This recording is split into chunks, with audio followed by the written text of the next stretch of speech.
Hi, I'm Dennis Ariola, President and CEO of SoCalGas. We're proud to support the 30th anniversary of AirTalk with Larry Mantle, and we congratulate Southern California Public Radio on their 15th year of serving our region with the highest quality news and information programming. Thank you for your commitment to the diverse communities of Southern California. So, good evening. Okay, we're going to do that one more time. Good evening. All right, how's everybody doing this evening? Excellent, excellent. Well, on behalf of KPCC, Southern California Public Radio, I'd like to welcome you to the Winifred Smith Hall for tonight's AirTalk 30 program.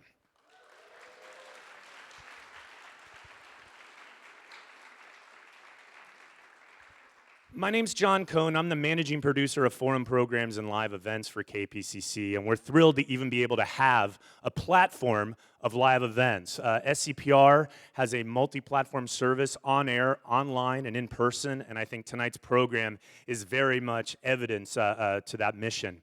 So now, because we're on a college campus and I'm in public radio, we're going to do a pop quiz or a poll survey, whichever terminology you would prefer. So by a show of hands, how many people are attending a KPCC event for the first time tonight? Excellent. Wow, that's almost all of you. So welcome to live events. How many of you are listeners to KPCC or consume KPCC digital products? Raise your hand. Excellent. Thank you so much for listening and consuming us online. We are the most listened to public radio station in the country, thanks to you. So give yourselves a hand. It's all for you. All right, now a tougher question for you. How many of you are members of KPCC, supporting members? Thank you. You make all of those services possible. Thank you very much for your support. And then lastly, how many of you are students, college students, whether it's UCI or another college? Raise them high, raise them high. You guys are all shy. That's so funny. Thank you so much for joining us this evening for this very important topic that relates directly to you all. So the reason we're here tonight, AirTalk with Larry Mantle is celebrating its 30th anniversary this year. It is the longest continually running daily show in Southern California. Let's give it up for Larry and AirTalk. I should have led with that. So to celebrate, we approached the egomaniac that Larry Mantle is, and we said, how would you like to celebrate? And what he told us was, I want to do what I do every day, but I want to do it out in the community. I want to go face-to-face with different communities, some that we've never been in or touched, to have the same sort of conversations and civic dialogue that he has done for 30 years in the communities where we convene live audiences, in the communities where these topics and these issues are most relevant and most timely. So most of us now don't expect anything less from Larry Mantle, and so we're thrilled to be here this evening. Thank you so much. I do want to thank SoCalGas for their generous sponsorship of the AirTalk 30 tour, and I want to thank University of California-Irvine for hosting us here this evening. Housekeeping. We are live video streaming and recording for broadcast, so if you don't mind putting your devices on silent, but please participate in the digital conversation at hashtag AT30. We're so clever with that, aren't we? And then also, the school has asked me to remind you that in case of an emergency, exit through the entrance you came in, conveniently lit up by these exit signs in the back of the hall. Enough of me. Without further ado, I'd like to introduce you to the host of AirTalk and your moderator for the evening, Larry Mantle.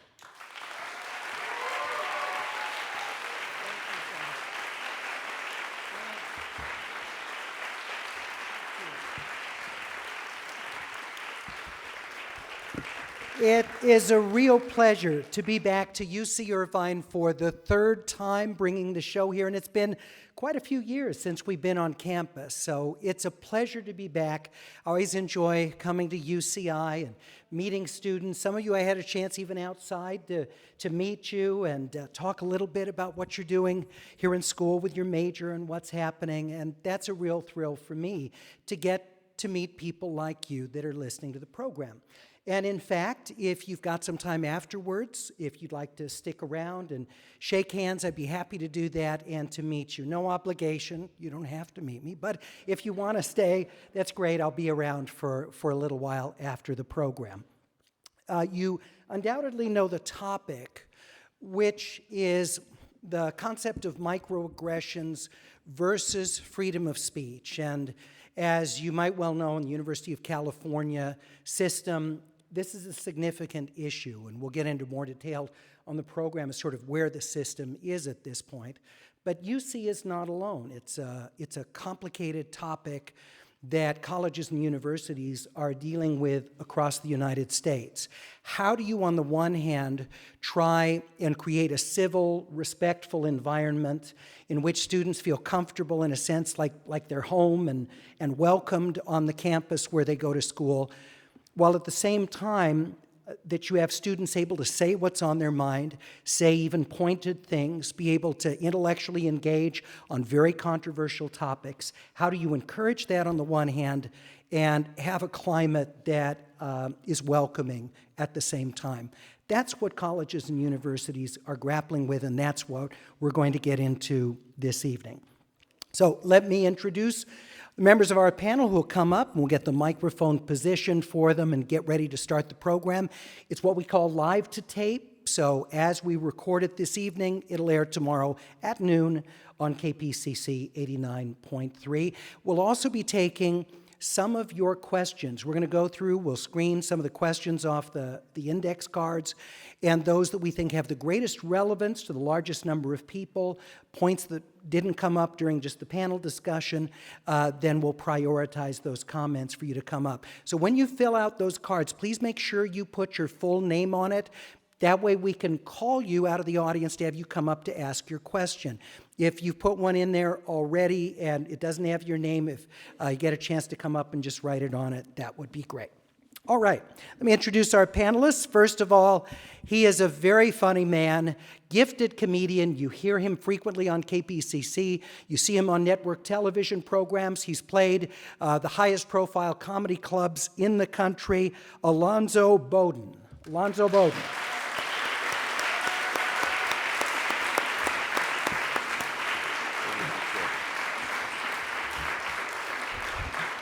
Alonzo's most recent performance I saw was at the LA Press Club annual awards dinner at the Biltmore Hotel, and that's a tough crowd, and you were great. Yeah, totally. That's a tough Totally house. Inappropriate. Which we loved. That was great. But it was fun. It was a fun night. Also from Cal State Los Angeles, Associate Professor of Sociology, Bradley Campbell. Professor Campbell. Thank you, sir. Also with us, we're playing in his home park here at UCI, Professor of History in the School of Humanities, Doug Haynes.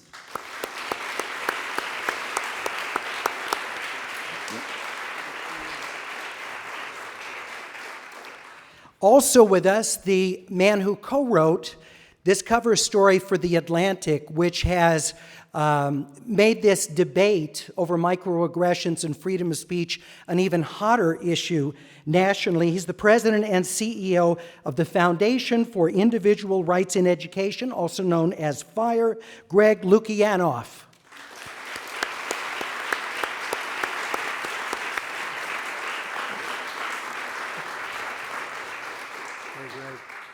And it would be a real missed opportunity if we didn't have a student on our panel to talk about at least one student's experience and her perception of her fellow students. She's with us from UC Irvine's Department of Sociology, graduate student and a former council member with a diverse educational community and doctoral experience, Tanya Sanabria.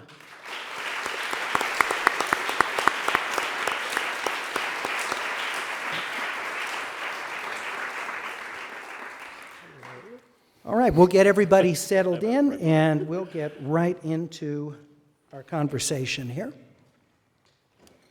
I didn't get to see a show of hands because I was backstage when John was asking about how many of you were students. Can I get you to raise your hand again, those of you that are students here at UCI or another campus?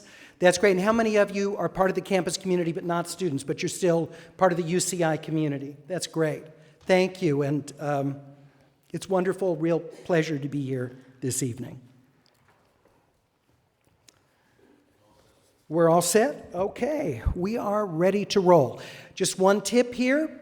If when we start each of the segments, you feel like you'd like to let it rip with applause to give the audience at home a sense that you're part of a live radio broadcast and that they're taking part in something special, I would deeply appreciate it, but only if you feel like it. From Winifred Smith Hall on the campus of UC Irvine, this is AirTalk on the Road, a celebration of our 30th anniversary.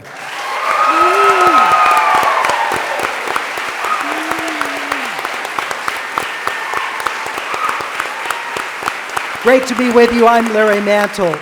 Almost a month ago, here at UCI, the UC Board of Regents went back to the drawing board to come up with a statement of principles about what types of campus speech won't be tolerated. The first version of this Principles Against Intolerance was heavily criticized for labeling comments like, America is the land of opportunity, or the most qualified person should get the job, as microaggressions. Now, microaggression is a decades-old idea that's increasingly accepted as a useful concept by colleges and universities. Microaggressions are essentially words, actions, or subtle cues that communicate negative messages about a group. It's from this concept the UC and other universities are considering how far to go in limiting student and faculty speech and actions. The obvious question is whether students need protection from expressions that hurt or anger them or cause emotional distress.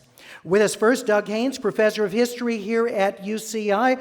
Professor, thank you for hosting us. We appreciate it very much. I'd love to have you. Thank you.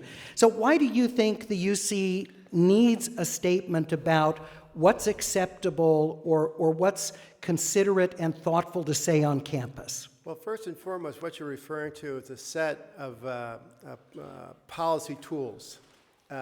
First and foremost, we want to raise awareness about the fact that things that we say can be misinterpreted. But what these tools don't do is prohibit speech, right? It raises awareness about the ways in which what we say may affect people. Well, why not have, say, a pamphlet or online posting of things that people might in some cases consider offensive? For example, one of the things that was mentioned in this was asking someone, where are you from? What if you had some said, now some people are going to take that to mean, do you belong here? Or are you really an American? Other people are going to think, oh, they're just curious about what my cultural background is or where I arrived from. If you just laid it out there neutrally, would that not serve the same purpose? I think that people come to campus with different expectations, and I think that's a very common expression that can be used to sort of get at a person's nationality or heritage. And that's wrong to ask about. Well, I don't think it's wrong to explore that, but if you're interested in that, you might think about the context in which you ask it, right? Okay, so what's an acceptable way to ask that question? How does that safely come up? How does that safely come up? I would say, for example, that UCI is a very diverse campus. It has students from a wide variety of backgrounds. We'd like to know your background, right? I think what it does is it combines everyone together, and it doesn't imply any kind of hierarchy. Okay, it doesn't sound stilted, though, to say it like that? Really stilted. It sounds really patronizing. No, it sounds patronizing to you, but I think if you've gone through your life where you've been sort of characterized by a stereotype, it might be a good way to start a conversation. But remember, the University of California is providing a set of tools. It's not setting a policy. Okay. People that have had that sort of experience of being dismissed or stereotyped, presumably in Southern California, they've also had the opposite experience, right? Where they're just taken as individuals and not. Why would the person necessarily feel as though it's a dismissive or one above comment to ask that question when they've had a range of responses? I think in part it has to do with the context in which people are entering into, that in some sense higher education is a relatively privileged area for people to participate in. They may be first generation in their life, in their family. And so I think for them, being queried about who they are or what they are might imply that they don't belong to the institution. Okay, even though, I mean, you got here very high achievers, right. But you're saying even with the very high achievers, highly successful, very strongly reinforced positively students, they're still prone to this feeling. Well, for example, research by one of our faculty in sociology writes about this notion of Asian Americans as a model minority, right? That in some sense it just sort of masks the fact that there's a lot of variation within the Asian American community. It sets up false expectations. It can actually work against people. And so I think paying attention to the diversity of our population by interacting with people to start a dialogue rather than presuming something is, I think, a good start. We're talking with Doug Haynes, history professor here at UCI. Also with us, the CEO of the Foundation for Individual Rights in Education, known as FIRE, the co-author of the Atlantic September cover story that's generated a tremendous amount of debate. The story is The Coddling of the American Mind. Greg Lukianoff. Greg, good to have you with us. Thanks for having me. So in this, you argue that the effort to protect students from hurt, from feeling excluded, does more harm than good. Elaborate on that. Well, I should explain a little bit my background. I'm a civil liberties lawyer. That's what I went to law school to do. I'm a First Amendment person, worked for the ACLU before starting at FIRE. I've been doing this for 15 years. So I see the worst of students and faculty members getting in trouble for saying things that in a lot of cases are pretty innocuous on college campuses. In the past 2 years, however, I've noticed that I'm usually fighting kind of administrators who, sometimes it's a personal beef in some cases with a particular student or professor. But in the last 2 years, it's been a lot more coming from the students themselves, and this is scary to me. Meanwhile, I'm sort of a psychology hobbyist, and I'm friends with Jonathan Haidt. He's this social psychologist, best-selling author. He wrote a book called The Righteous Mind. And the thing I started realizing was that a lot of the sort of psychological model, this high fragility model that we have for students, is premised on things that are actually, if you get people to believe these things about themselves, you are doing them a gross disservice as far as growth. And it's interesting, it both comports with cognitive behavioral therapy, the theory of cognitive distortions, schema therapy. So what you think about yourself, you evolve into, you're saying? It can be a self-fulfilling prophecy. And it's also the Buddha and Marcus Aurelius, like the idea of nothing is so, but thinking makes it so. What about the argument, though, that we have had an explosion of diverse college students in this country? First to college, as the professor was saying, people who don't have that sort of family background, that backstop of people who are familiar with it. And you get students arriving on campus, not necessarily as secure as the generation that came before them, very bright, successful, but it's much more of an exotic and new thing for them. Should that not be taken into account? I think that the remedy is worse than the problem, because I'll give an example of some of these microaggressions policies that we're talking about. Now, on the one hand, you have stuff that just ends up sounding patronizing. I spent most of my educational career being the first generation kid who people couldn't say my last name, and I was generally the poorest kid in the room.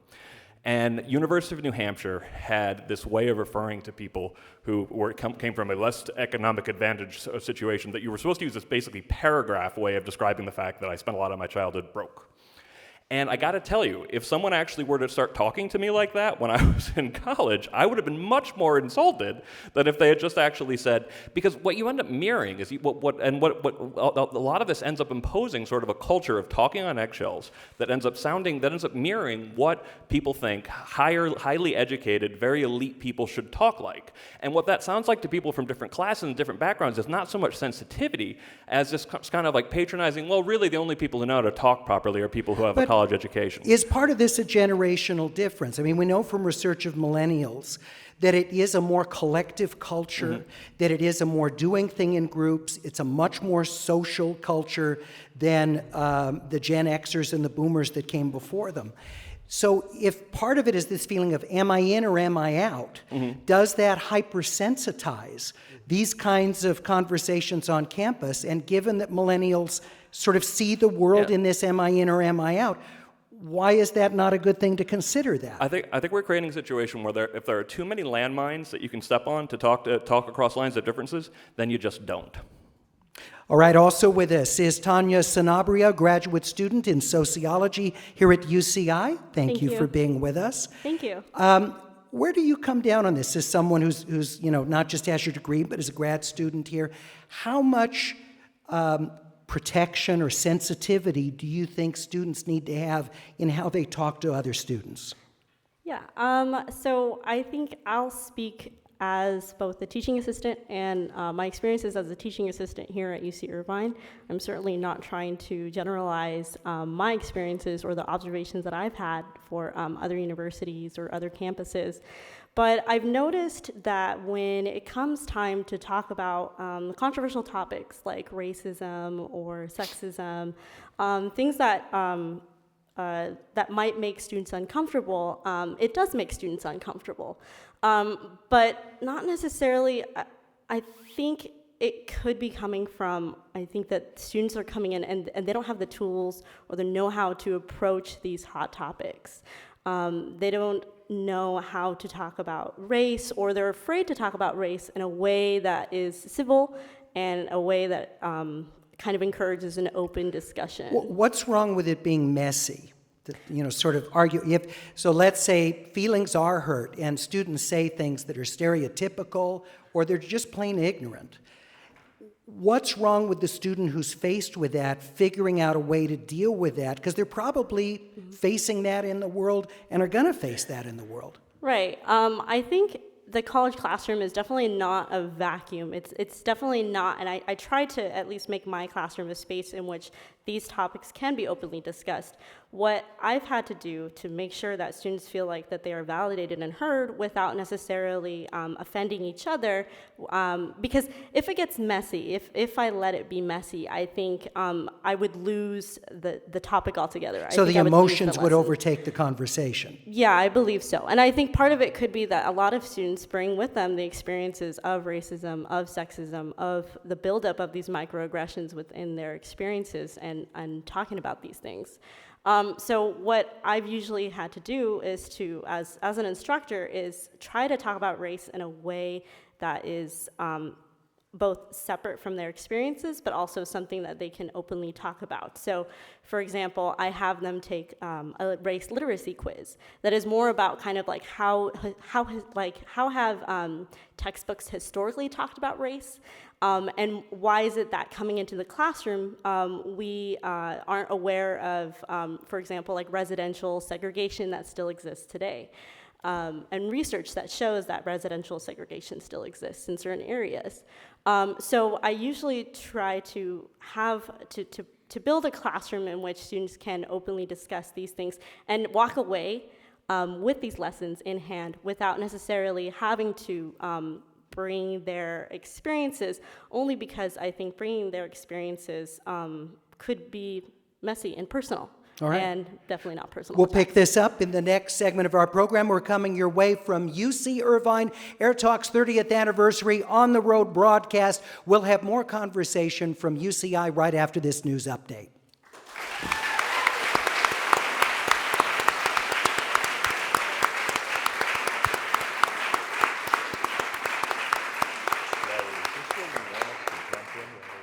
Yeah, absolutely. Yeah, particularly after I get to the two of you and you've been introduced, then yeah, no, thanks, I appreciate it.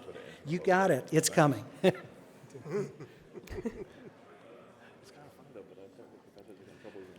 All right. Oh, right, yeah, right. No, I can see. Just how, just some want to professors remind get in you, trouble for if you doing have that. questions you'd like to ask to any of our panelists or just to the group, you can grab one of the cards. Please write your first and last name and what your question is, deposit it back in the jar, and we'll go from there. I think for me, it's just. I love kind of hearing like- the for me, time. It I means think we've it was generated like, some and I didn't get to mention this, thoughts is about the this. reason This why is I also great. do the race literacy quizzes. If Is I it were gonna to be just kinda messy? go, let's talk about All race. right. Nobody's going to talk. All right, we're ready to resume. All right, if I could have your attention, please. Thank you very much. We're going to restart. From UC Irvine, this is AirTalk on the Road, our 30th anniversary series of programs. I'm Larry Mantle. Great to come your way this evening. We're talking about microaggressions, the idea that even subtle things that a person says or does or indicates could be hurtful, offensive, or having a chilling effect on conversations about sensitive topics on campus. But how do you deal with that sensitivity while also not shutting down vigorous and candid debate? Our guests also include Bradley Campbell, Associate Professor of Sociology at Cal State Los Angeles. He's co-author of a recent paper, Microaggressions and Moral Cultures. Professor Campbell, good to have you with us. Thanks for having me. So how do you see this playing out on your campus where you teach? I don't see it on my campus as much. It's one of the interesting things to me that it seems to be more a thing that's at Ivy League universities and very selective, more selective universities. But it's certainly a topic that's increasing in importance. I've talked about it with administrators at the campus, and I know that's something they're beginning to be concerned about. I was just going to say, is part of it Cal State LA is what, about 70% Latino, would you say, or? Yes, and it's more working class kind of population. So I'm wondering if that, in a sense, there's more cultural familiarity of the students that makes it smoother. And lots of commuters. There's lots of things that make the campus different than other campuses. But my concern, I have some of the same concerns that Greg talked about, and I think that it goes against ultimately the values of the university. But my approach is mainly not about that.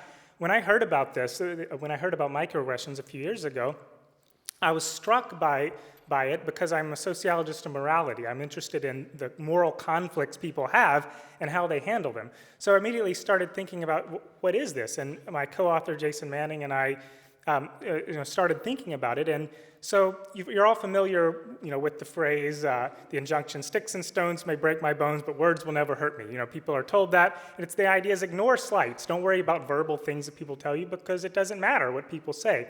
And obviously, this is a break from that kind of morality. It's saying, don't ignore the slights. They're very important because they build up.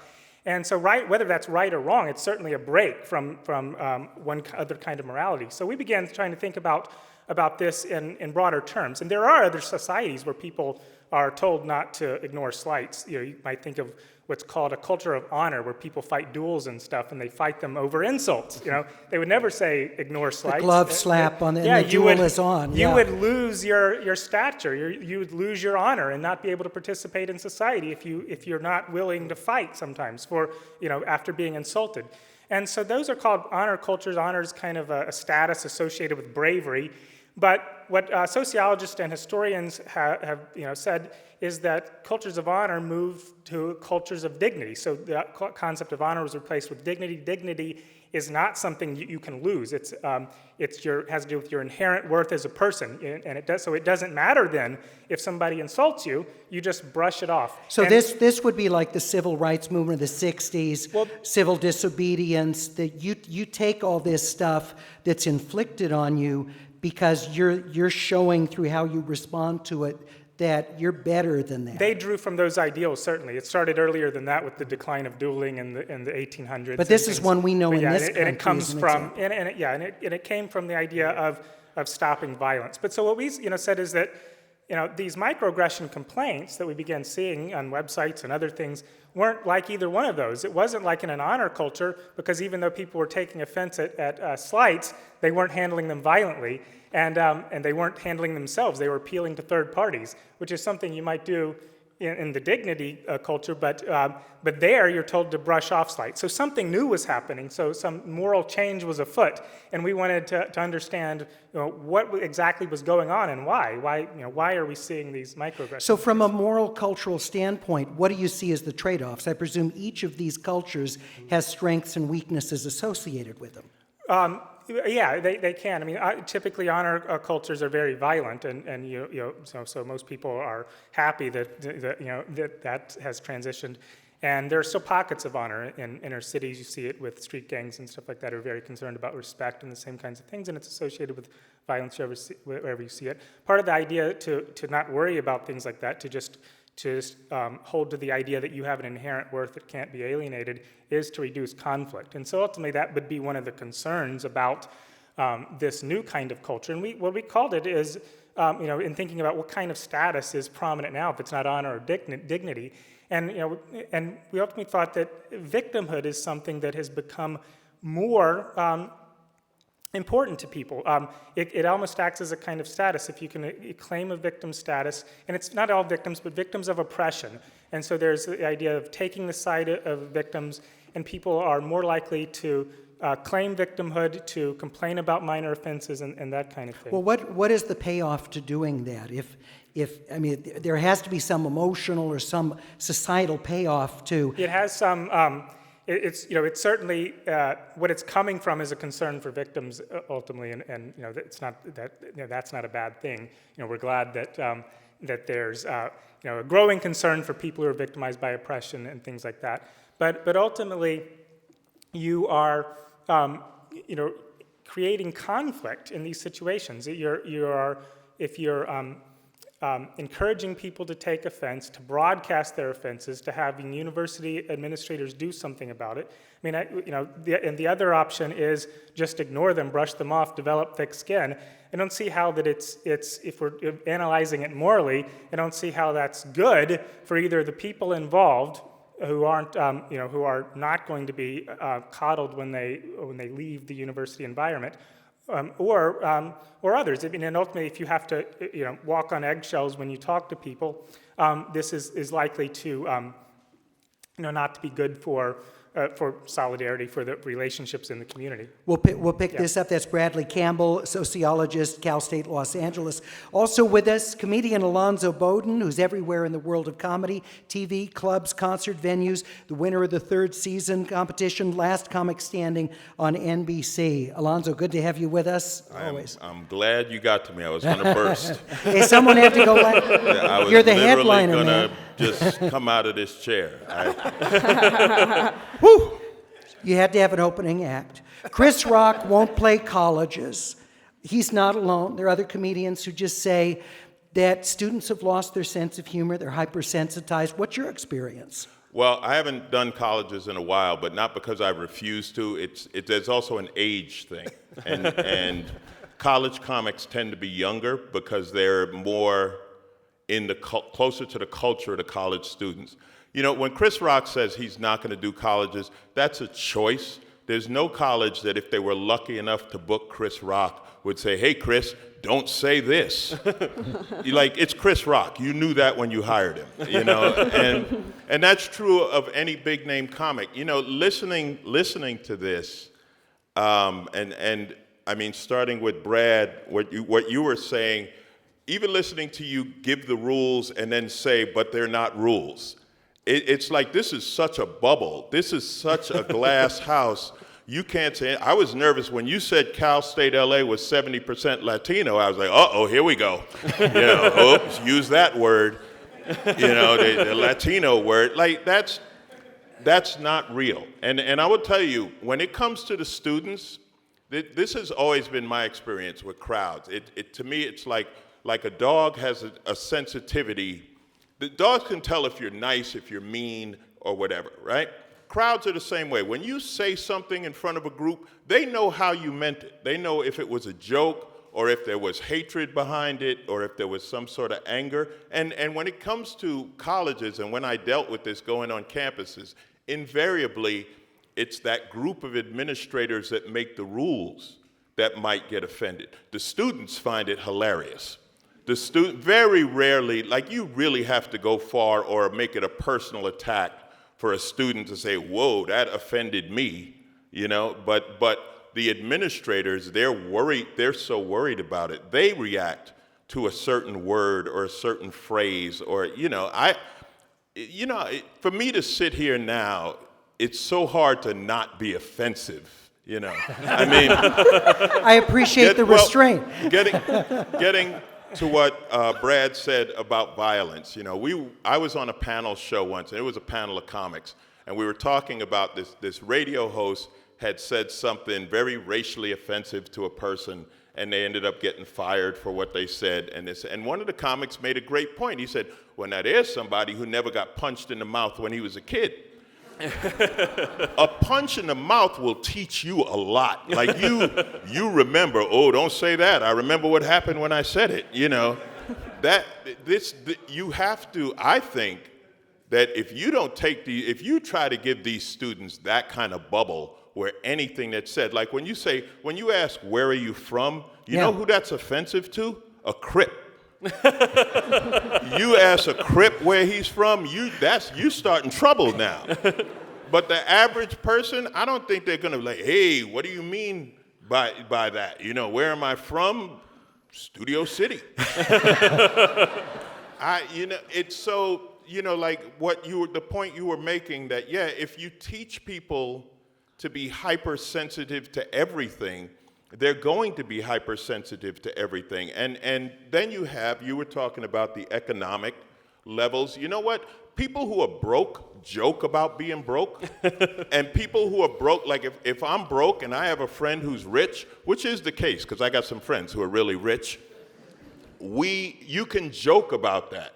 Amongst each other, people joke about that, about the fact that, hey, man, what's it like in the 1%? Yeah, well, or the opposite. I mean, you probably have friends who grew up poor, and poor stories are like, no, my childhood was worse. And the competition for the worst story of childhood. I grew up in New York. I grew up in Queens, and I have friends who grew up in the Bronx and in Brooklyn and places like that. And they always joke about, man, you from the suburbs, we're from the hood, And I'm like, yeah, thank God my parents got out of the hood because the suburbs were nice. and then we both laugh, and they don't walk away saying, well, that was rather offensive toward my ghetto background. I'm not sure you're allowed to say that. Alonzo Bowden with us on AirTalk. We're coming your way from UC Irvine. It's our 30th anniversary on the road broadcast. So back to Doug Haynes, professor history at UCI. Why don't you respond to that, the walking on eggshells thing? Well, I was raised in San Francisco, and I think it's the greatest city.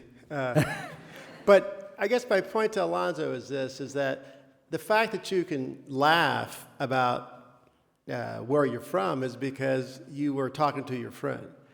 Now, imagine if you're the first person in your family attending a university, and you have to be subjected to a Compton cookout poster or a blackface YouTube clip. That's pretty offensive. Well, but that's way offensive. Well, no. That's not insensitivity. Oh, that's an extreme. Okay, so now we've established that there is a spectrum. Right? Oh, yeah. Okay, there's a spectrum. And this gets back to the you've never been punched in your mouth theory. If you've been punched in your mouth, you are not going to bust out a blackface video in front of a black person. You're like, oh, I know how that ends. You see, that's just the issue. There's enough incidences of that taking place where clearly a lot of people have been punched in the mouth. But I would just go back to the other end. But you say there are enough, but when these things happen, they make international news. These events like you're describing are not, oh, ho-hum, they did it's a big deal. But let's just remember, this is just one example on a whole spectrum that accumulates, right? So, for example, a student might be asked, are you legal, right, if they're Latino. Now, is that funny? And you have students who ask that. Who've had that asked to them, of course. Yeah. I mean, as a regular, Oh, I'm sorry. Yeah, go ahead. Sure. No, who's asking that? It could be anyone. No, it's a completely different question. If a professor asks a student, are you legal, versus two students walking down campus joking with each other. Why? Because the two students they're joking with, they know each other, they have a relationship. A professor comes from a point of power. Exactly. But is a professor showing a YouTube clip of blackface, unless he's using it to teach about racism, is a professor asking students, are you legal, or did you grow up poor, with no point to it other than to just ask? Let me go back to the student. Sure, Tanya Sanabria, weigh in here on what Alonzo's saying. I think there have been instances in which even between friends, there could be microaggressions going on. I could think of an example when speaking with my own friend Now, I'm kind of more sensitive. I'm more aware of kind of like sexual assaults on campus and kind of that heavy topic of sexual assaults. I even know people who have been sexually assaulted. And so jokingly, I think when we were in a group, and it was with one of my friends, and the person was asking like, okay, who wants to come out to an event? And nobody said anything. And my friend then kind of muttered to herself, well, silence means consent. So, and that I felt uncomfortable with. And I even... Why explain that? Because I think for sexual assault, I think one of the issues that is going on right now is kind of where consent comes from, or that the power of consent has to come from the victim of assault. So was she referring to sexual assault? Was she like was that dark humor that she was? Yes, it was okay, dark that's humor. Where, yeah. So and in that instance... And you felt like there's nothing to joke about. Yes, I feel like when it comes to issues like that, when it comes to issues of rape or sexual assault, I think that for me, personally, I think that is a line that should not be crossed. When you told her that, you said, hey, what did she say when you said that? I think, so for my friend, I think I kind of said, like, that's not funny, like that, given that the sexual assault here on campus and how students experience that. And so I think she brushed it off.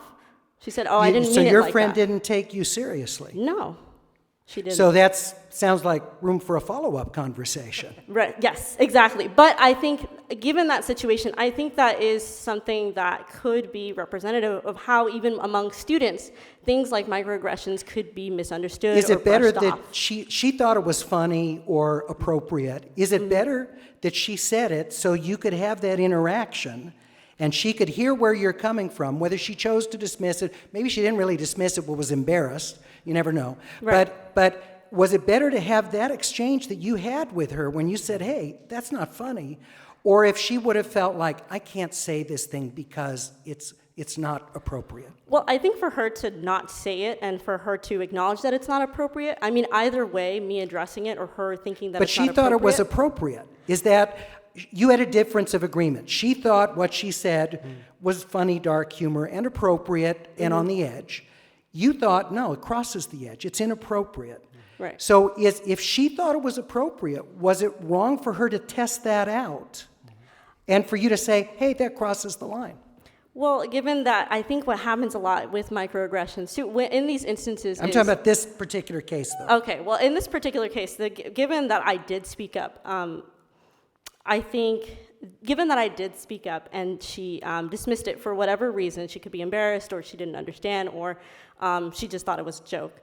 I think in this case, I mean, I'm not even sure if it is even better that even though that I had brought up that it was a microaggression or brought up that it's not funny. So you wish she would have thought twice about it, not said it at all. Yeah, I mean, but I can't necessarily follow her around and then make sure that she can't make the joke again, right? Like, don't say it, exactly right. We'll come back and continue our conversation. We're talking about microaggressions, speech on campus, how students, faculty members, staff all talk with each other.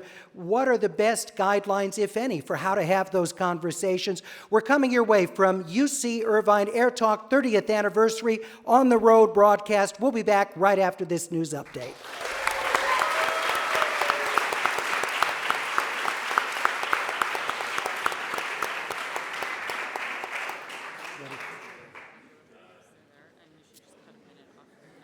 Great.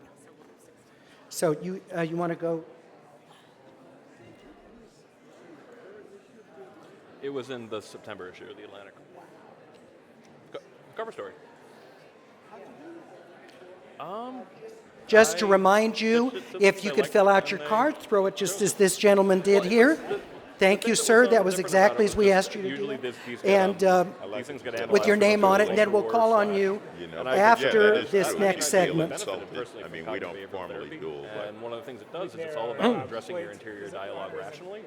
And my observation is I am afraid that we're teaching people on campus, we're modeling, particularly administrators, not you, but other administrators, all right, are modeling catastrophizing and sort of like... Folks, we're about ready to resume. I'd say this is the most engagement of audience members with each other during our breaks we've had for any of these, and I love that. This is great. So obviously a lot of going back and forth, and at this point, want to early on thank the panel. You all came to play tonight. This is great. So thank you all for doing this. All right, we're going to continue with our third segment. From UC Irvine, this is AirTalk on the Road, our 30th anniversary.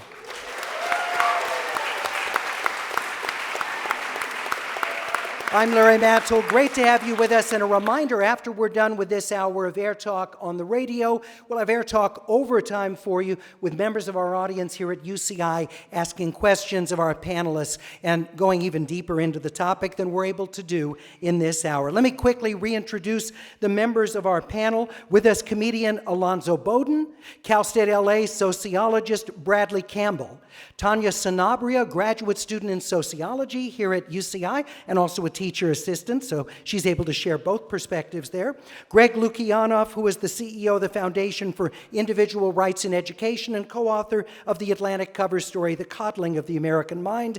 And Doug Haynes, professor of history here at UCI. Greg, I know you've been chomping at the bit to get in. Go right to it. So many things. First of all, it's just the truism.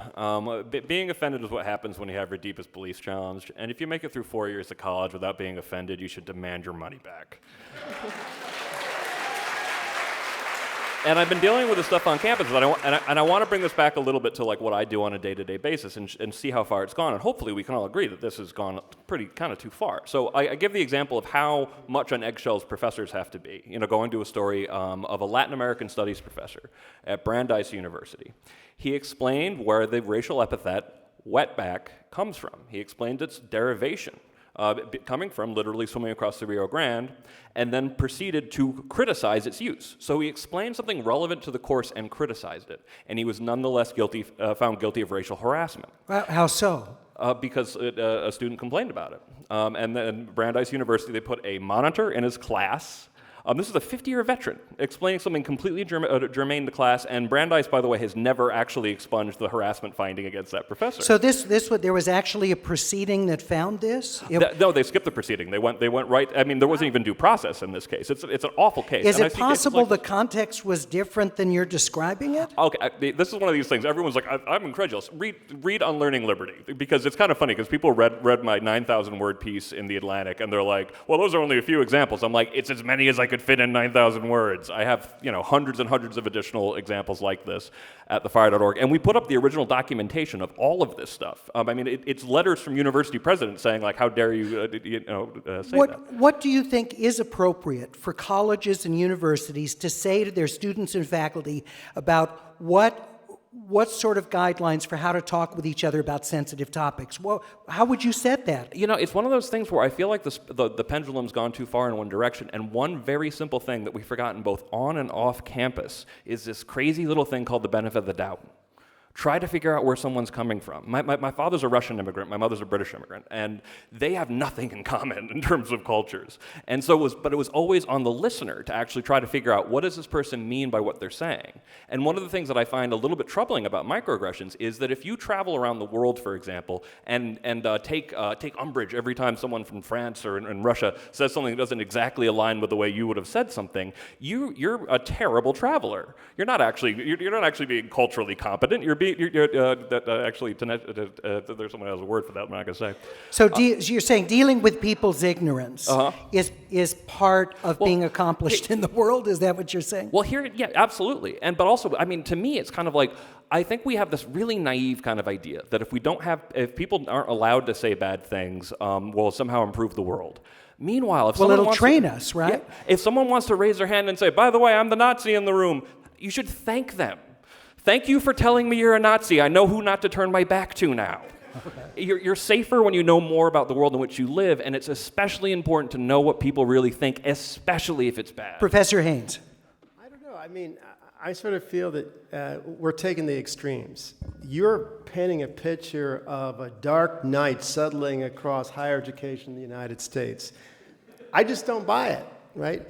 I think raising awareness about implicit bias, about microaggressions, doesn't hurt or harm anyone, certainly within the University of California, because first and foremost, we are defending free speech, but we're also trying to create a culture where people can interact. Well, let's take a concrete, let's say in your class. Yeah. Let's say you have a student who is a Southerner and wants to defend the battle flag. You wants to say, I think this is wrong. This stands for my heritage. This is not about slavery. Is that an acceptable conversation to have in your class? Absolutely, because one, we are protected by academic freedom. I mean, if we're going to sort of have the best faculty, you want to create the conditions to have those conversations that are grounded in a methodology, a theory, facts. They help. Okay, so let's say one of your African American students says, hey, I'm offended by that. This flag, the Civil War was largely about slavery, and this person is, they're saying it's about Southern culture and solidarity, states' rights, but that's not really what, so how do you respond to that student? That student may be offended, but to the extent that I ground this course and that conversation in a scholarly debate that's grounded in a literature, it is a valid and legitimate way to talk about the continuing implications of the Civil War in the United States, right? And so if that makes a student uncomfortable, so be it, but at least there's a context for that conversation, right? I want to bring it Greg, back also just to the UC system, since you're saying that I'm painting this hysterical picture. Yes, you are. The program that you just talked about said, it's not really censorship. That says that that it's a tiny form of violence to say America is a melting pot. To say it's a tiny form of violence against the oppressed, that the most qualified person should get the job. That's a tiny form of violence to argue that affirmative action is racist. Those are all political opinions, and nobody batted an eye other than Eugene Volokh writing on the Volokh conspiracy that this got passed as a policy in the UC Yeah, system. how did that get It's not passed? a policy. It's not a just because policy. you're saying, But it was ready it's to be voted establishing on an by the orthodoxy. regents. What's that? Hold on, Greg. It was ready to be voted on by the regents. They tabled it, coming back on it. But Are you referring to the tabling of the sort of The intolerance? anti-Semitism policy. That's Yes. separate. That's Yeah. separate. Yeah, Don't conflate. we are talking about different things. Okay. That policy, Oh, I'm good also point. extremely worried about. But the policy It's not a policy. You keep calling it a policy. If you're Okay, hanging one at a time. hanging your whole hat Hold on on, the fact hold that it's on. not enforceable, if you're telling everybody it's violence to make the following 5 political arguments, you totally can't. Okay, It's Doug, cool. go ahead. It's Yeah. not I a don't buy policy. What it is a set of guidelines that are open to people to accept or not. It's grounded in research. I mean, in some sense, the research is grounded in close to 3 decades of serious social psychology investigations. And, that's credible, that's validated, right? Now, it's not saying you can't engage in these behaviors, but we're saying is these behaviors may have a negative consequence. Yeah, okay, let me go to our professor from Cal State, Los Angeles, Bradley Campbell. We were talking earlier about things that can be microaggressions or have been labeled as microaggressions. And so you've got, on the one hand, racial slurs that we would all obviously object to. You've got other things that seem like they're awkward or bad manners or something that we would all say, well, maybe I should think more about that. Mm-hmm. And then you've got these things like America's a melting pot, and they do make it into official documents, even if it's, the policy isn't, you're not allowed to say this in class, but if it, but it's listed on when somebody decided the 52 things that were going to be examples of microaggression, they thought America is a melting pot would be one of them. And so there is this wide range of things that get counted as microaggressions because it's, because it is the idea that somebody from what's considered a victim group takes offense. So it can really be anything that somebody takes offense at, even political views. What do you mean by that, a victim I mean group? that Please it's not- explain. Okay, so if opposition to affirmative action is considered a microaggression, support for affirmative action isn't considered a microaggression, even though people may be offended by either position. So I'm saying that they've picked one side of a political debate and thought, that this is something that could be one of these microaggressions, a slight that harms people. So it's not just it's not just any slight. It's that's. I mean, I'm just trying to understand what gets listed or not as a microaggression. My favorite one was- Hold on. Let's refer the Yeah. diet because you're cherry picking and then being incomplete. For example, if the reference is the America is a melting pot, may be an example of a microaggression. It depends on who is making that statement, and it may be interpreted as meaning you need to assimilate. Well, what would be wrong with someone saying that? If that's their point Who of has view. the right to tell another person what to be? We tell each other stuff we think other people should do all the time. Larry, you and I, were we friends? Sure, I'd listen to what you have to say, and I might tell Well, you that's what I not actually necessarily think. the best thing, but Right? But I think it's not necessarily fair to sort of simply assert to someone that you're insufficiently American. who wants to respond? Greg? I'm Or sorry. Alonzo? Let's let Alonzo on this. Well, I'm a little confused on policy versus guideline, and I correct in assuming that if it's policy, there's a penalty for not following that policy versus a guideline where there's no penalty. In fact. So getting back to some of these examples, that sounds ridiculous. If a professor's teaching the history of a racist word and you're offended just because he used the word, well, how can he teach without using the word? Right.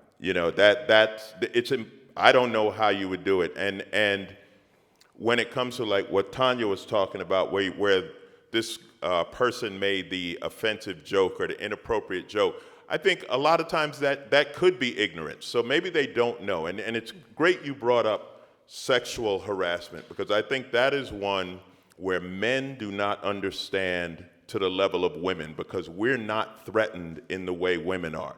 So, but if you tell somebody like, hey man, that's not cool, don't say that, and then they do it again, now you're like, okay, that person's a jerk. Like the example of the person who stands up as a Nazi. Now you know, like, okay, well, you're a knucklehead. So there's no sense trying to teach you. You choose to be. I already told you, Right.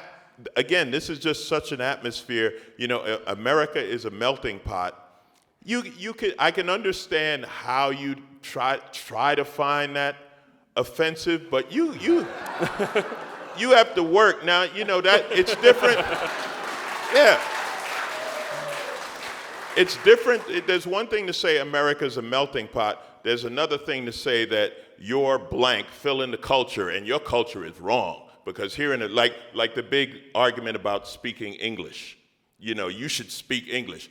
You know what a talent it is to be bilingual? I wish I could speak another language.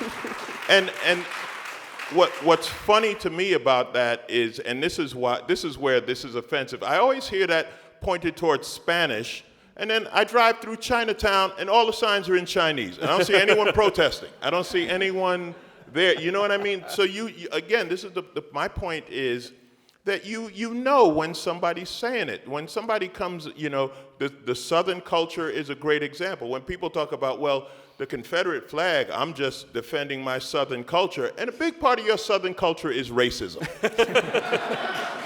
So I'm more offended by someone pretending to be ignorant of that and just say, hey, I'm from the South, and you know exactly what it means. I think it's offensive to pretend ignorance, to use this microaggression as a tool to say, hey, I'm offended.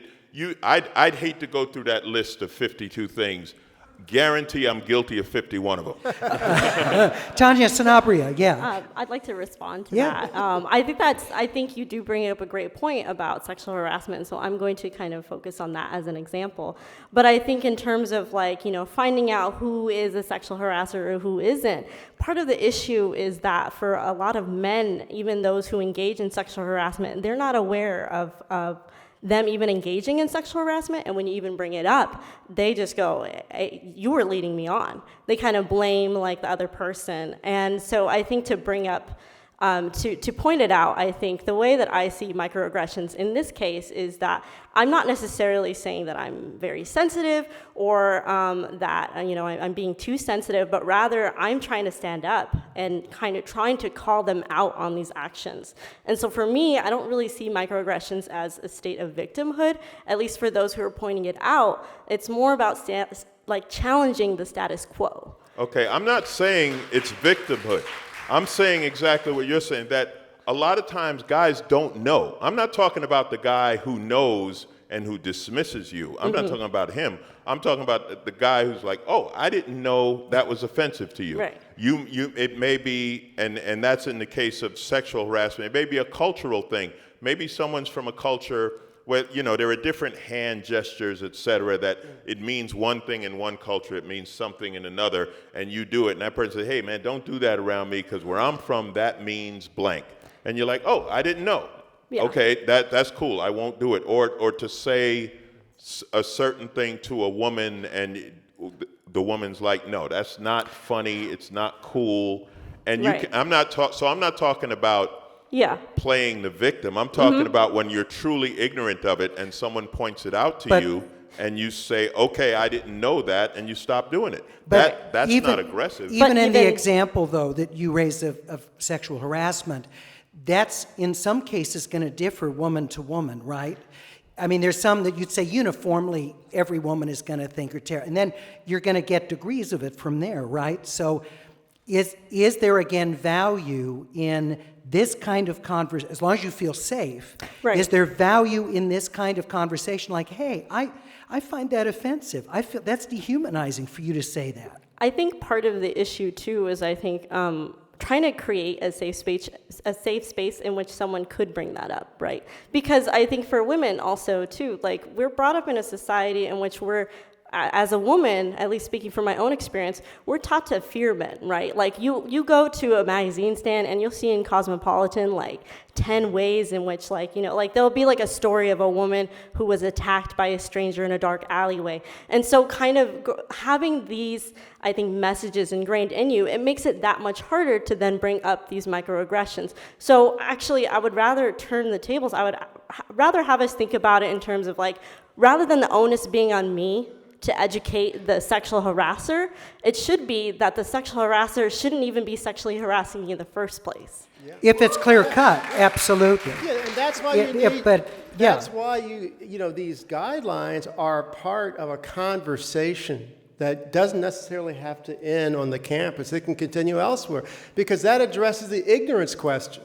And we're going to continue the conversation. Thank you for that beautiful segue. Let me reintroduce our panelists as we say goodbye on the radio side. Then we continue online, kpcc.org with AirTalk Overtime. Our guests were Tanya Sanabria, graduate student and teaching assistant here at UC Irvine, Bradley Campbell, associate professor of sociology at Cal State LA, comedian Alonzo Bowden, Doug Haynes, professor of history here at UCI, and Greg Lukianoff of the FIRE, the Foundation for Individual Rights in Education. Stay tuned. Coming up next, right here on KPCC BBC NewsHour. Have a great afternoon.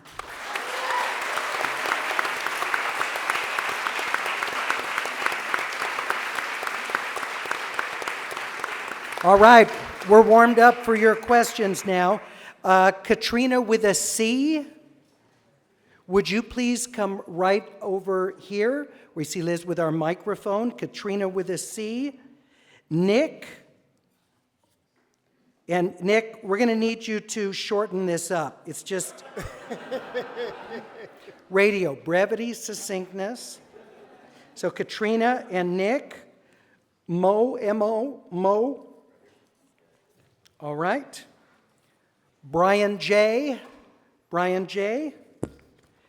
And Michael, senior drama major here at UCI.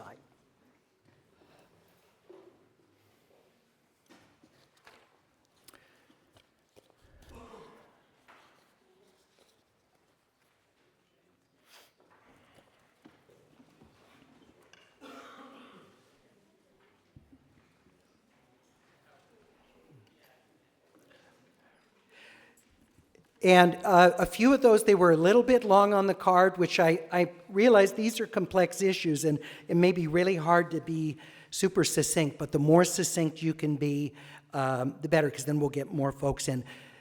All right, we continue on AirTalk Overtime, our conversation about microaggressions and free speech on campus. Let's go to your first name, and where are you from? My name is Katrina. I'm from Northern California, but I'm currently a grad student and getting my teaching credential here at UCI. People are laughing because of the question. All right. I'm not sure you're supposed to be asking that question. What city do you live in? Do you live here? Currently, I'm living in Garden Grove. Garden Grove, great, okay. Totally messed up. We'd like to know where people are listening to the show. Your question, please. Well, firstly, I'd like to point out that I don't need to take offense at that because I'm part of the privileged majority who don't constantly have to put up with the questions of where I'm from. So let me put that there. But my question is on the rhetoric that surrounds the subject. So my question is, how do you think the words with which this issue has been framed for discussion? So for instance, in the lead up to this discussion, you described hurting students' feelings, or they're just too sensitive, as opposed to more academic, more objective words. How do you think that has skewed the ensuing debates that have happened across the country? I and think it's here? destroyed the conversation, made a terrible program. But what are your thoughts about it? Well, I mean, some of the characterization, I think, is factually flawed. That at least here, we're talking about a set of guidelines. We're talking about a campus that protects and defends freedom of speech. Now, what happens elsewhere, I'm not sure. But I also think what's been lost in some of the sort of static is that students deserve an environment in which they can thrive. Faculty deserve an environment in which they can thrive. And let's not forget staff. No one should be subjected to microaggressions. Well, Katrina's point, though, was about framing it as feelings on one side versus speech on the other. But to me, this is about feelings versus speech. So is there a better way of I mean, I think that's her critique, that it makes it seem flimsy to put it in the feelings category. And here's the thing. I deal with outrageous cases of abuses of student and faculty rights every day, and I write about this all the time. And please, I swear, read my books. This is not uncommon. And what's amazing is, I really try to sort of like calm myself down before I talk about these outrageous cases. And the 9,000-word article that I wrote for The Atlantic, I really tried to be fairly careful in the way we say it. But when it comes down to it, the campuses, I do think, if you're not saying an argument that someone wants to hear, they will figure out some way in their perfect fortress of arguments to say that you shouldn't have made that argument, because now you're saying it's about feelings. And it's like, yeah, I am actually saying to a degree it's about feelings, but actually the entire point of the article took a psychological hook on it. It tried to explain it in terms of cognitive behavioral therapy, and making the argument that essentially if you actually engage in these cognitive distortions, if you engage in magnifications, if you take every slight as something you learn that will always deeply wound you, you are really doing someone a disservice. You're training them to be anxious and miserable for the rest of their lives, according to the best research we have. All right. Who else wants to engage with Katrina's point that it's not the best way to frame it as a student's feelings or comfort on campus versus freedom of other students and members of the campus to say things that are hurtful? I don't think it's the best way to frame it, but it's the only way to frame it. You can't talk about something being offensive without mentioning feelings that are being hurt. I mean, how else would you say something's offensive if it didn't hurt someone's feelings? Now, if you put in, if you say like hypersensitivity or whatever, that's framing the debate. But the fact that someone says something that offends you and it hurts your feelings, well, isn't that the definition of being offensive? Yeah, I don't think anyone said too sensitive. I didn't hear anyone say that point, that this is about students being too sensitive. Feelings are feelings, but... Well, no, I'd also like to address, because this has come up as part of this, the argument that you're the first person of your blank to enter higher education, and it may be offensive that somebody says something about you. Well, historically, that comes with being the first. If you look like with Jackie Robinson as an example, what did they tell him? They said, listen, you are going to hear some of the most hateful things in the world, and you have to not react. And I think it's the same thing. If you go into an atmosphere, say you're the first, black student in a white school, Latino student in a predominantly African-American school or whatever, then you're going to hear certain things that you're not going to like. But you can tell them that it's offensive, or sometimes you're going to just have to deal with it. All right. Yes, sir, your first name and where do you reside? Nick Irvine. So we have all these catchphrases like diversity, tolerance, and now microaggressions, and these are consistently used to stifle important conversations in America, from topics like Islamic terrorism to immigration, both legal and illegal. And in my experience, no institutions are more guilty of this than the universities. So at one side of their mouths, the leaders say, we're about free speech and free expression. At the other side, they're saying to the student body to shut up and fall in line. So my question is, why should the American people, first of all, tolerate this, second of all, fund that? Doug Haynes? I guess we have a disagreement. I think that on this particular campus, which I know, and I imagine you do too, there are very few restrictions on what a person can say, right? The campus has a very clear policy on free speech, but we also have a set of guidelines. I disagree. I mean, being first shouldn't require you to be subjected to discrimination and bias just because you're the first. I think it's important for institutions to learn. You're just off mic. It's important for institutions to learn, but also to point out that there are expectations, right? And you choose whether or not you want to sort of embrace those expectations. But that doesn't stifle your First Amendment rights. Anyone else on the panel want to? Greg Luciano? I just wanted to add just a legal fact. Since basically there was never some perfect golden age for free speech on college campuses, and I always want to be clear on that. I sometimes think maybe there was a perfect week in 1977 when like the old censorship had died and the new one hadn't quite yet begun or something like that. But you had the first rise of speech codes, and which were mostly for noble goals to try to prevent minorities and women from being harassed. But a lot of cases they took very vague and broad terms, and they got consistently defeated in court from 1989 to 1995, and the last case being at my alma mater, Stanford. And everybody thought this all ended. But what a lot of people don't know is there's been a good 30, 40 lawsuits since then challenging overbroad speech codes, including speech zones that tell students that they can only protest literally, and this is not an exaggeration, in little 20-foot areas on some campuses. Not Irvine. Irvine's actually a yellow light school. But we evaluate about 55% of universities have what we call red light speech codes. And what's interesting that California should be more aware of how often you guys, your public colleges, are getting sued, particularly for trying to enforce these ridiculous speech zones. Do you remember this case of this student who was actually told he couldn't hand out copies of the U.S. Constitution on Constitution Day without getting advance permission for doing that? What's that? It's pretty subversive. Tanya Sanabia, because you're a student here as well, so I value your thoughts on this. Let's see. Could you actually repeat the question again? I'm so sorry. Well, okay, so we have these phrases like diversity, tolerance, microaggressions, and they're consistently used to stifle debate on important topics like Islamic terrorism or immigration, legal and illegal. So can I ask him a question? So I don't understand. So can you give me an example of when you need to use a derogatory language to make your point? It's not derogatory, but I'm saying a lot of these speech codes, like you said, are overbroad, and even if it's not speech codes, it's kind of like the social atmosphere where it's people are gonna the student body is not really tolerant. Well, let's make this concrete. So let's say you want to say extreme Islamic terrorism is a terrible thing. We as a country need to do more, whatever you wanted to argue. Why would you not be able to say that?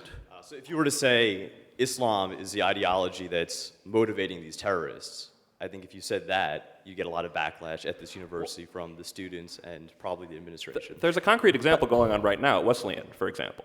A conservative student wrote an article that was, I disagree with it, but it was very civil, criticizing some of the tactics of the Black Lives Matter movement. And the student protest started, and students will support the right of the students to protest, but then they demanded that the paper be defunded and that they were going to start a campaign of recycling all of the copies of the student newspaper from that point on, and these newspapers started popping up in the garbage. So what did the university do? The university was good on this. We were actually really proud of Wesleyan. Wesleyan actually came out and said, no, we don't engage in destroying newspapers. This was exactly a newspaper doing what it was supposed to. So we were proud of Wesleyan handling it well, but it's also disappointing that it's kind of if you disagreed with what he wrote, then write something to counterpoint. It was actually a civil forum. They would have actually happily given the space, but going directly to newspaper theft happens more often than it should. So just again, taking this concrete example, example. So if a student came back and said, well, I disagree with that. I think it is a radical perversion of Islam that is used to justify terrorism. I think your characterization is painting a whole faith with too broad a brush. I mean, could you not have that? No, of course you could, but that's not what people would say. They'd say you're a racist, you're Islamophobe, they'd shut you down. So they'd do an ad hominem attack on you for making that statement. Like, I mean, pretty much unanimously. Well, but I And- feel like that's a reflection of like maybe that students should be given the tools on how to have a civil debate. Like rather than like ad hominem attacks, right? So I think it's more of a reflection. I don't think it's a debate about like microaggressions or like somebody trying to stifle the free speech. I think it's just about like if the student backlash was like that, then there needs to be like a space in which students can engage in a civil discussion about the statement rather than you as a person, which is what I try to do in the classroom. Doug Haynes, what could the university do, if anything, to facilitate that kind of disagreement? Well, first and foremost, come to the Department of History and actually get educated about the history of Islam, the modern Middle East. You applied to come to one of the greatest public universities in the world, and you're missing out on getting the content that helps you make informed decisions. That's first and foremost. Yeah. Good. But yeah, when you say that, it's like there's only one acceptable view. Your Sound like an statement shut orthodoxy. down that debate over whether You have to Islam, learn in about fact, this. I'm not saying there's over only one whether point of view, Islam but is, if you came and to me, that's I a could explain legitimate the debate truth. to have. No, it's a legitimate debate to have, but if you have a debate, I think it's important to be informed. Well, Sure, that's a but you're microaggression saying against his the only way you intelligence. can have the debate is come take your class? I mean, No, the site, the class is a site for the debate, right? To have that debate, to have some agreed upon context, conditions, documents is certainly one. Now, that doesn't mean that when people go out, they necessarily don't interpret it differently, but I think that's one space to promote, I think, civil dialogue. Greg, Alonzo, and then Greg. Yeah, Alonzo. Well, the thing, and using this as an example, you have to hold yourself to the same standard. So if you say Islam is a violent religion, blah, blah, blah, and someone says you're a racist, you can't say, wait a minute, you offended me calling me a racist. Well, you have to hold yourself to the same standard. So if you make a broad statement like that, and then you're called out for making the statement, you can't be offended on the fact you were called out because you said something offensive. Yeah. So if it's free speech, if I have the right to say Islam is a violent religion, then you have the right to call me a racist for saying it. That's actually something my co-author and I have talked about Bradley Campbell. is the way that other people adopt the same kind of thing. I said that victimhood becomes a kind of status, but the critics of microaggressions sometimes will do the same thing, right? To kind of what you're saying, so if microaggression complaints are about minor offenses, and many of the critics are opposing that, don't complain about minor things, which I tend to agree with, but a complaint about a microaggression complaint can also end up becoming a complaint about something minor, right?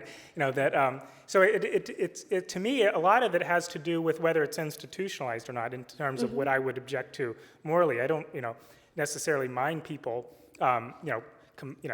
if they want to list things that might be problematic, but I don't know that the university ought to be listing these things. What about, though, that expression, that's racist or you're racist? Because, yeah, everyone has the right to say it, as you're Alonzo, but doesn't it shuts down the conversation, as opposed to saying, I think what you said is nonsense, and here's why. Right. If you just say it's racist or Right. If you say to someone that they made a comment about a specific group and you say that that's racist, and then they want to say, well, no, it's not racist, here's why. You know what I mean? Let them defend themselves. Let them defend that position. Not just take it like, now I'm mad because you called me a racist. Defend your position. All right. Sir, thank you. Ma'am, your first name and where do you live? Hi, my name is Mo. I'm from Cyprus. I'm a faculty member here at UC Irvine. Right. Are you going to hold it? And thank you. And I just want to invite Alonzo to my classes to help us facilitate difficult conversations. Can you get the little lights up above the appearing Yes, tonight? sure. Headliner, Alonzo. Bowman. Headliner. They would Yeah. love that. I think there's a big difference between this overt form of aggression that we're discussing, the racist aggression, and microaggressions. And I really want us to make that distinction. The way that we've been talking about this topic is that I would call it macroaggression. It's overt, it's obvious. But we're talking about, I thought, the subtle forms of power and abuse of power. Let me give you a very silly example. I'm a lecturer here at UC Irvine. My students call me professor sometimes out of respect. There was a tenured faculty member who actually reprimanded a student in front of me and my class not to call me a professor because I'm not tenured. That's very rude. That's not only rude, but it was a very subtle way to assert power over me, to say, oh, you're not legit. So I feel like one of the things that we are lacking on campus is how do we have difficult conversations? How do we address macroaggression? That's a whole slew of topics, which I think needs to address, for example, race as a variable in research, which we don't even touch. We need to make sure that we understand race is not a neutral variable when we have it in social science research, public health research. That's a different conversation than microaggression, which tries to assert power over you in subtle, often unknowing ways, leaving the person who's the recipient of that aggression feeling like, did I just do something wrong? You feel very odd. So you didn't, when that happened, you just didn't feel like, what a jerk. No, at first I was like, well, he's right, he's right, I'm a lecturer, I'm not a tenured professor, and then suddenly I felt bad about myself for a week, and then the student's reaction was my favorite. So you felt bad because the student called you No, professor? I felt bad because, I thought maybe I shouldn't be asking, maybe I should be correcting them, and then the student's response to that professor, which was fantastic, was, I can do whatever I want. That's good. Sounds well handled. Yeah. Because of the student. All right. Anybody want to comment on her point? No? All right. It stands as it is. Thank you, Mom. Can I give her my agent's number? Yeah, you got it. Book me. Yes, sir. Please, and your name and my name is Brian, and I live in Compton. All right, Compton. Very good. Yeah. And I think it's important not to dismiss I've sensed a kind of dismissive tone towards the idea of microaggressions. So I think keeping track of them is a foil response to such ideas that racism, sexism, prejudices, and biases do not exist. Its only problem right now is that it's been a fairly new idea in the public discourse, and seemingly it's being imposed on a wider audience, and then I guess the wider audience sees it as like a bunch of rules, a bunch of new rules that need to be followed. I think it's not so much being politically correct as much as it is acknowledging the new realities that actually include people that would traditionally be forgotten or looked on as outsiders. Do you feel like it's okay to debate the concept of microaggressions, and if yeah. someone thinks it's bogus, that's okay to have? No, that debate? I think shutting down the conversation is the wrong thing. Yeah, to is do. the wrong Got thing. it. You Okay. actually absolutely Yeah. have to have that conversation. I Greg? really wanted to get these two facts in, just so because if you come out at this with no context of why people are actually interacting, like this is coming out of nowhere, this is absolute nonsense. And I'll give two examples just from the past couple months of situations involving what I think we probably would all agree are sort of silly applications of microaggression theory. University of New Hampshire had another set of guidelines for talking to each other. And it was this very sort of like, this is the way, and these are terms that should always be avoided. And they got in a lot of trouble in the national news because they included the term American as being offensive, and that got into the Fox News. That was the one that had That was a week-long series, Yeah. no doubt. And that was what I actually didn't think was the most ridiculous one of them. I thought that was the one where I had the paragraph-long explanation of like, you're so disadvantaged that I would have found so insulting. But the one that I found the most striking was they actually listed the term Arab as being inherently offensive with no further explanation on it. And I'm like, what is this, like the Michael Scott School of like diversity? Like the idea, like my vice president is Arabic. Like he refers to himself like that. And the idea that you'd be so dunderheaded to actually think that kind of like this term itself is offensive. But there's one other example. And meanwhile, when it comes to actually policing it, at Ithaca College, they actually started a program to start reporting microaggressions. And the person who originated this tried to reassure everybody by saying several times, well, it's not like everyone's going to be harshly punished for every microaggression. And they're still trying to figure out how to make this system work. And so it's like, this is one of the reasons why people are getting concerned about it, because there have been a lot of ridiculous examples just in the past couple months when nobody had heard the term before. Yeah, I mean, we've on AirTalk had a debate about the concept of microaggressions. Is it legitimate? Is it a paradigm that makes sense for explaining these kinds of interpersonal phenomena? And is that a debate you have on this campus, or does everybody just accept microaggressions is a thing? I think it's first and foremost, it's grounded in an extensive body of research. So within the Department of Psychology and Social Behavior, it is a valid concept for research. But there are skeptics of that research. We found them for the show that we did. Well, sure. Yeah, there may be skeptics, but I do think it's a way to try to understand those dynamics, those power relationships that a few of the speakers referred to, in which how someone is spoken about or spoken to is interpreted differently than the person that said it or intended it. And I think it represents a change in where we are as a country. We're not talking in microaggressions about overt, explicit racism, homophobia, or sexism, but subtle insults along those lines, right? And it's the subtlety of it. Yeah. Well, first of all, Greg, I want to let you know I was offended by you just saying Fox News. But I understand your point, and well, maybe you can correct me, but I think I understand your point. I don't think we can dismiss microaggression. I think we can dismiss the ridiculous applications of it. I mean, like anything else, it's all a matter of context.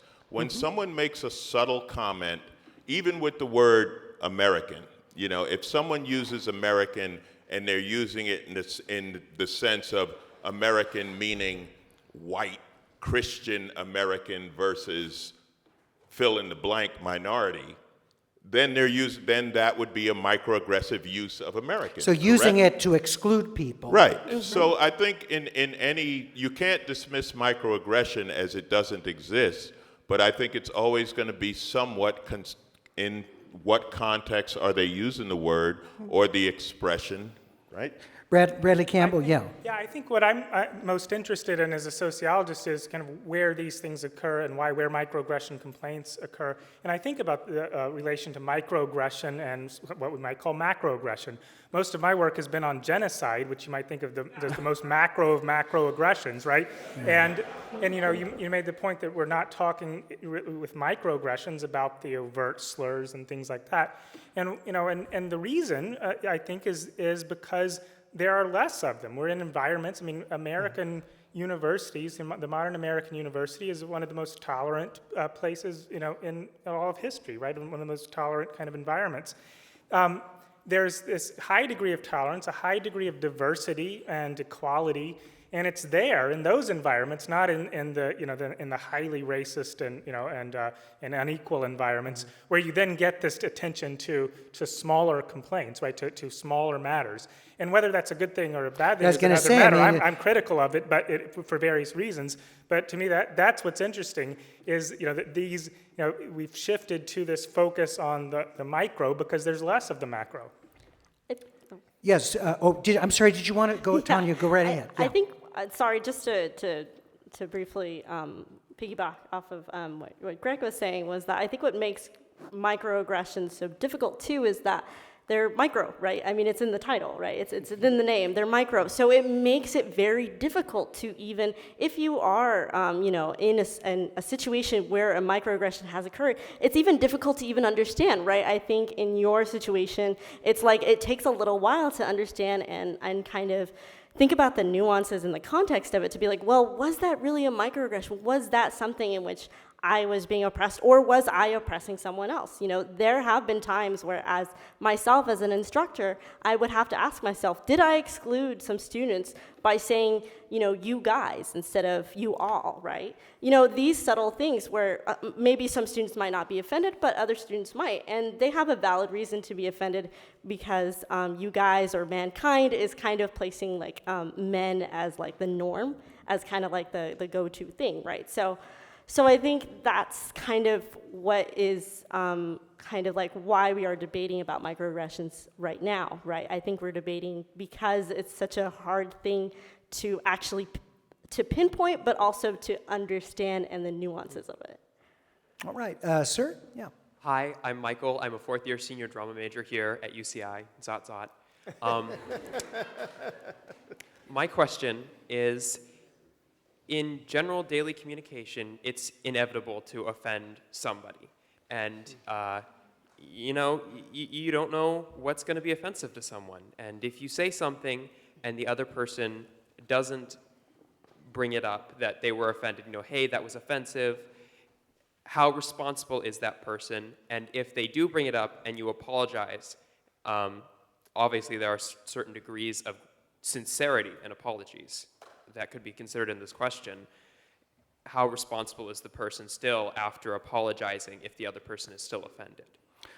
I just want to Greg? add one observation, and I have the advantage of having two parents from cultures that have completely different ideas about what offense means.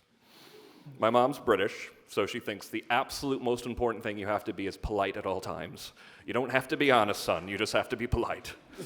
And whereas my father would be like, politeness is a form of deception.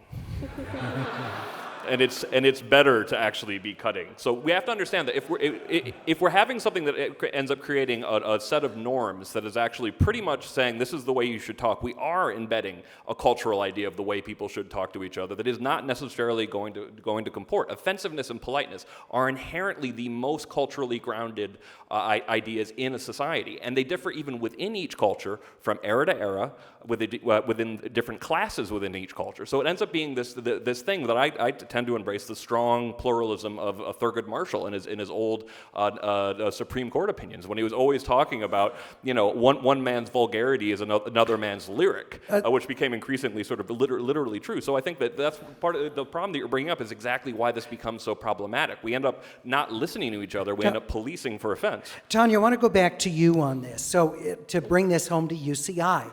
So let's say that you say something that is unintentionally offensive to someone else. And that student goes and tells someone in authority on campus.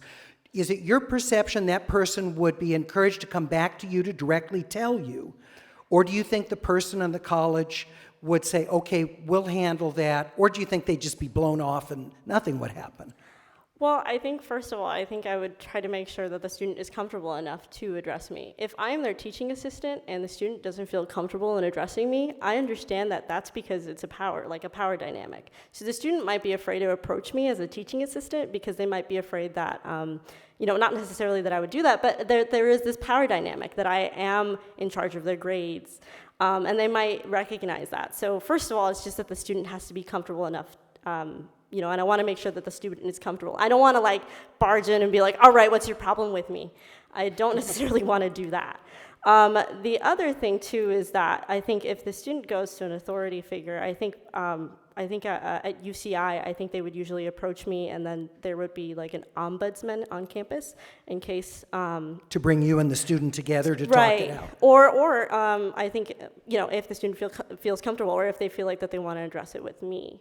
I think the point that I wanted to make too is that I think I would definitely recognize that if the student felt offended in something that I have said, that's my role as an instructor to understand what it was exactly that was offensive, and made them feel like that they were excluded in some way, right? But if it was something that was, I guess, but so I guess I just have to hear out the student. So it depends on the situation, and the context of it. But I think to address your question, what was your name again?